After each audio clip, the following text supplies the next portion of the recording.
আমরা তারপর দেখেছি 2024 সালে 71 সালে এই দেশের মানুষ যেমন স্বাধীনতা অর্জন করেছিল, 2024 সালে এদেশের ছাত্র জনতা সহ সর্বস্তরের মানুষ, কৃষক, শ্রমিক, গৃহবধূ, নারী, পুরুষ, মাদ্রাসার ছাত্র সহ দলমত নির্বিশেষে, শ্রেণী পেশা নির্বিশেষে সকল মানুষ সেদিন 2024 সালের 5ই আগস্ট এই দেশের স্বাধীনতা এবং সার্বভৌমত্বকে রক্ষা করেছিল। প্রিয় ভাই বোনেরা, আজ বাংলাদেশের মানুষ কথা বলার অধিকার ফিরে পেতে চায়। তারা তাদের গণতান্ত্রিক অধিকার ফিরে পেতে চায়। বাংলাদেশের মানুষ চায় তারা তাদের যোগ্যতা অনুযায়ী ন্যায্য অধিকার পাবে। প্রিয় ভাই বোনেরা, আজ আমাদের সময় এসেছে সকলে মিলে দেশ গড়ার। এই দেশে যেমন পাহাড়ের মানুষ আছে, এই দেশে একইভাবে সমতলের মানুষ আছে। এই দেশে মুসলমান, বৌদ্ধ, খ্রিস্টান, হিন্দু সহ বিভিন্ন ধর্মের মানুষ বসবাস করে। আমরা চাই সকলে মিলে এমন একটি বাংলাদেশ গড়ে তুলব আমরা, যেই বাংলাদেশের স্বপ্ন একজন মা দেখেন, অর্থাৎ একটি নিরাপদ বাংলাদেশ আমরা গড়ে তুলতে চাই।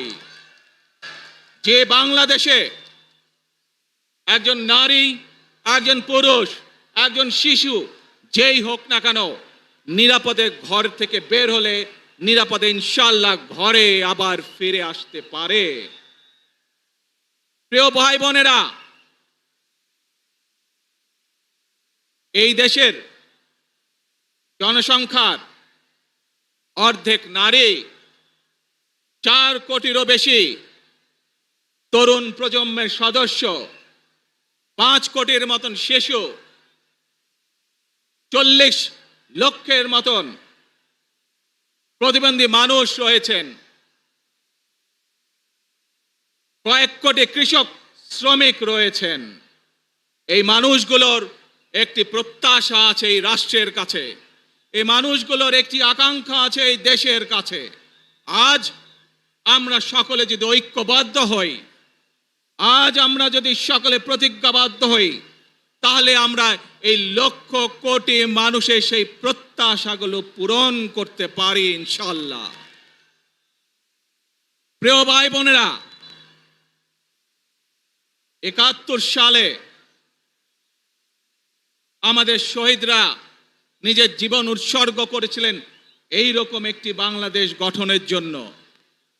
বিগত 15 বছর স্বৈরাচারের বিরুদ্ধে শত শত হাজারো গুম খুনের শিকার হয়েছে শুধু রাজনৈতিক দলের সদস্য নয়, নিরীহ মানুষের প্রতিবাদ করতে গিয়ে অত্যাচার নির্যাতনের শিকার হয়েছে, জীবন দিয়েছে।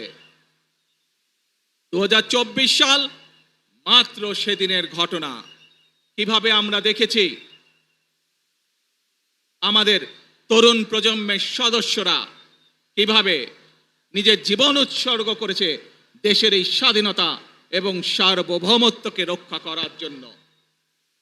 প্রিয় ভাই বোনেরা, কয়েকদিন আগে এই বাংলাদেশের 24 আন্দোলনের এক সাহসী প্রজন্মের এক সাহসী সদস্য ওসমান হাদিকে হত্যা করা হয়েছে। ওসমান হাদি শহীদ হয়েছে। প্রিয় ভাই বোনেরা, ওসমান হাদি চেয়েছিল এই দেশের মানুষের জন্য গণতন্ত্র প্রতিষ্ঠিত হোক, এই দেশের মানুষের গণতান্ত্রিক অধিকার প্রতিষ্ঠিত হোক, এই দেশের মানুষ তাদের গণতান্ত্রিক এবং অর্থনৈতিক অধিকার ফিরে পাক।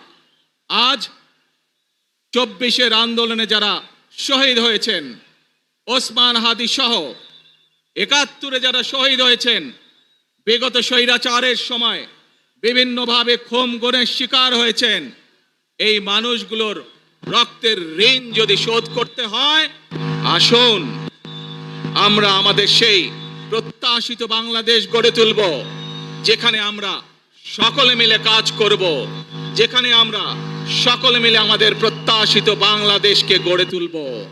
প্রিয় ভাই বোনেরা, বিভিন্ন আধিপত্যবাদ শক্তির গুপ্তচরেরা বিভিন্নভাবে ষড়যন্ত্রে এখন লিপ্ত রয়েছে। আমাদেরকে ধৈর্যশীল হতে হবে, আমাদেরকে ধৈর্য ধারণ করতে হবে। বিশেষ করে তরুণ প্রজন্মের যে সদস্যরা আছেন, আপনারাই আগামী দিন দেশকে নেতৃত্ব দেবেন, দেশকে গড়ে তুলবেন। এই দায়িত্ব তরুণ প্রজন্মের সদস্যদেরকে আজ গ্রহণ করতে হবে, যাতে করে এই দেশকে আমরা সুন্দরভাবে গড়ে তুলতে পারি। শক্ত ভিত্তির উপরে গণতান্ত্রিক ভিত্তি, শক্তিশালী অর্থনৈতিক ভিত্তির উপরে যাতে এই দেশকে আমরা গড়ে তুলতে পারি। প্রিয় ভাই বোনেরা, আমার সাথে আজকে মঞ্চে এখানে বহু জাতীয় নেতৃবৃন্দ বসে আছেন। আসুন আজকে আমরা দুহাত তুলে আল্লাহর দরবারে দোয়া করে আল্লাহর রহমত আমরা চাই। যে সকল জাতীয় নেতৃবৃন্দ এই মঞ্চে আছেন, মঞ্চের বাইরে যে সকল জাতীয় আরো নেতৃবৃন্দ আছেন, আমরা সকলে মিলে এই দেশকে নেতৃত্ব দিয়ে আমাদের বাংলাদেশের জনগণের প্রত্যাশিত সেই বাংলাদেশকে আমরা গড়ে তুলতে চাই। আমাদেরকে যে কোনো মূল্যে আমাদেরকে এই দেশের শান্তি শৃঙ্খলা রক্ষা করতে হবে। যে কোনো উস্কানির মুখে আমাদেরকে ধীর শান্ত থাকতে হবে। প্রিয় ভাই বোনেরা, আমরা দেশের শান্তি চাই, আমরা দেশের শান্তি চাই, আমরা দেশের শান্তি চাই। প্রিয় ভাই বোনেরা, মার্টিন লুথার কিং নাম শুনেছেন না আপনারা? নাম শুনেছেন তো আপনারা? মার্টিন লুথার কিং, তার একটি বিখ্যাত ডায়লগ আছে, আই হ্যাভ এ ড্রিম। আজ এই বাংলাদেশের মাটিতে দাঁড়িয়ে আপনাদের সকলের সামনে আমি বলতে চাই, বাংলাদেশ জাতীয়তাবাদী দলের একজন সদস্য হিসাবে আপনাদের সামনে আমি বলতে চাই, I have a plan for the people of my country, for my country.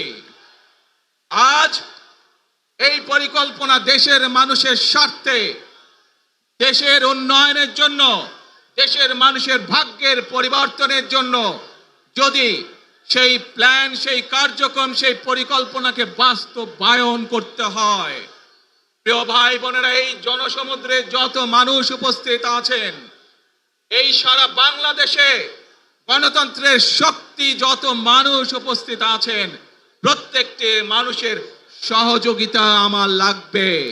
প্রত্যেকটি মানুষের সহযোগিতা আমাদের লাগবে। আপনারা যদি আমাদের পাশে থাকেন, আপনারা যদি আমাদেরকে সহযোগিতা করেন, ইনশাআল্লাহ আমরা আই হ্যাভ এ প্ল্যান বাস্তবায়ন করতে সক্ষম হব। আসুন আমরা আল্লাহ রব্বুল আলামিনের দরবারে হাত তুলে প্রার্থনা করি, আমরা জানো হে রব্বুল আলামিন, হে একমাত্র মালিক, হে একমাত্র পরওয়ারদিগার, হে একমাত্র রহমত দানকারী, হে একমাত্র সাহায্যকারী, আজ আপনি যদি আমাদেরকে রহমত দেন, তাহলে আমরা এই দেশের মানুষ কঠোর পরিশ্রম করার মাধ্যমে আমাদের প্রত্যাশিত বাংলাদেশকে গড়ে তুলতে পারবো। আজ যদি আল্লাহর রহমত এই দেশ এবং এই দেশের মানুষের পক্ষে থাকে, আল্লাহর সাহায্য, আল্লাহর দয়া এই দেশের মানুষের উপরে, এই দেশের উপরে থাকে, ইনশাআল্লাহ আমরা আমাদের প্রত্যাশিত বাংলাদেশ গড়ে তুলতে সক্ষম হব। প্রিয় ভাই বোনেরা, আজ আসুন আমরা সকলে মিলে প্রতিজ্ঞা করি, আমরা সকলে মিলে প্রতিজ্ঞা করি যে ইনশাআল্লাহ আগামী দিনে দেশ পরিচালনার দায়িত্বে যারা আসবে, আমরা সকলে নবী করিম সাল্লাল্লাহু আলাইহি সাল্লামের যে ন্যায়পরায়ণতা, সেই ন্যায়পরায়ণতার আলোকে আমরা দেশ পরিচালনার সর্বোচ্চ চেষ্টা করব। প্রিয় ভাই বোনেরা, আজ আপনারা জানেন এখান থেকে আমি আমার মা দেশনেত্রী খালেদা জিয়ার কাছে যাব। একটি মানুষ, যে মানুষটি এই দেশের মাটি, এই দেশের মানুষকে নিজের জীবনের থেকেও বেশি ভালোবেসেছেন। তার সাথে কি হয়েছে আপনারা প্রত্যেকটি মানুষ সে সম্পর্কে অবগত আছেন। সন্তান হিসাবে আপনাদের কাছে আমি চাইবো, আজ আল্লাহর দরবারে আপনারা দোয়া করবেন যাতে আল্লাহ ওনাকে তৌফিক দেন, উনি যাতে সুস্থ হতে পারেন। প্রিয় ভাই বোনেরা, সন্তান হিসাবে আমার মন আমার মায়ের বিছানার পাশে পড়ে আছে সেই হাসপাতালের ঘরে, কিন্তু সেই মানুষটি যাদের জন্য জীবনকে উৎসর্গ করেছে, অর্থাৎ আপনারা এই মানুষগুলোকে, যাদের জন্য দেশনেত্রী খালেদা জিয়া জীবন উৎসর্গ করেছেন নিজের জীবন, সেই মানুষগুলোকে আমি কোনোভাবেই ফেলে যেতে পারি না। এবং সেজন্যই আজ হাসপাতালে যাবার আগে আপনাদের প্রতি সহ টেলিভিশনগুলোর মাধ্যমে যারা সমগ্র বাংলাদেশে আমাকে দেখছেন, আপনাদের সকলের কাছে কৃতজ্ঞতা প্রকাশ করার জন্য আজ আমি এখানে দাঁড়িয়েছি আপনাদের সামনে। প্রিয় ভাই বোনেরা, আসুন আমাদেরকে আজকে নিশ্চিত করতে হবে, আমরা যে ধর্মের মানুষ হই, আমরা যে শ্রেণীর মানুষ হই, আমরা যে দলেরই রাজনৈতিক দলের সদস্য হই অথবা একজন নির্দলীয় ব্যক্তি হই, আমাদেরকে নিশ্চিত করতে হবে যে কোনো মূল্যে আমরা আমাদের এই দেশের শান্তি শৃঙ্খলাকে ধরে রাখতে হবে। যে কোনো মূল্যে যে কোনো বিশৃঙ্খলাকে পরিত্যাগ করতে হবে। যে কোনো মূল্যে আমাদেরকে নিশ্চিত করতে হবে যাতে মানুষ নিরাপদ থাকতে পারে। শিশু হোক, নারী হোক, পুরুষ হোক, যে কোনো বয়স, যে কোনো শ্রেণী, যে কোনো পেশা, যে কোনো ধর্মের মানুষ যেন নিরাপদ থাকে, এই হোক আমাদের চাওয়া আজকে। প্রিয় ভাই বোনেরা, আসুন প্রিয় ভাই বোনেরা, সবাই মিলে আজ আমরা প্রতিজ্ঞাবদ্ধ হই, সবাই মিলে করব কাজ। জোরে আরো, সবাই মিলে করব কাজ, কর্মমোদের বাংলাদেশ। ইনশাআল্লাহ আপনাদের সকলের কাছে দোয়া আছে, আবারও সকলকে যে কোনো মূল্যে দেশে শান্তি শৃঙ্খলা রক্ষার আহ্বান জানিয়ে, যে কোনো বিশৃঙ্খলাকে পরিহার করে ধৈর্যের সাথে মোকাবেলা করার আহ্বান জানিয়ে আমার বক্তব্য শেষ করছি। আবারও আপনাদের কাছে কৃতজ্ঞতা প্রকাশ করছি আজকে আমাকে এইভাবে বরণ করে নেওয়ার জন্য। আল্লাহ হাফেজ। বাংলাদেশ জিন্দাবাদ, বাংলাদেশ জাতীয়তাবাদী দল জিন্দাবাদ। আসসালামু আলাইকুম।